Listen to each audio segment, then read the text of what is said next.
জলে নামার কোনো সিন ছিল না, ওকে মানা করা হয়েছে জোর জবরদস্তি। টেকনিশিয়ানরা, আমার বোট ছিল পাশে, তো তারপরে নেমেছে, সঙ্গে সঙ্গে দিকে উঠতে পারছে না, বোট তুলেছে, নুলিয়া ছিল বোট তুলেছে, বোটে আনতে তারপরে গাড়িতে তুললাম, তুলেছে, আমি হাসপাতালে নিয়ে আসতে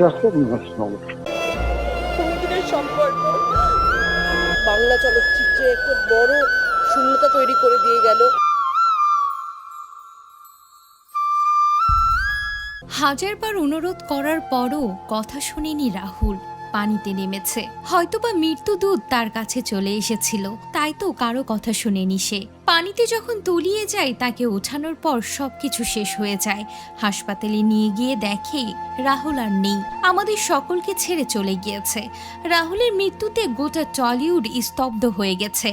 কেউ মেনে নিতে পারছে না মাত্র 43 বছর বয়সে মারা যাবে রাহুল, তাও আবার শুটিং সেটে। হ্যাঁ ভিউয়ার্স, শুটিং সেটেই পানি দেখে মজার ছলে নামতে গিয়েছিল রাহুল, আর সেই পানি তার জীবনের কাল হয়ে দাঁড়ালো।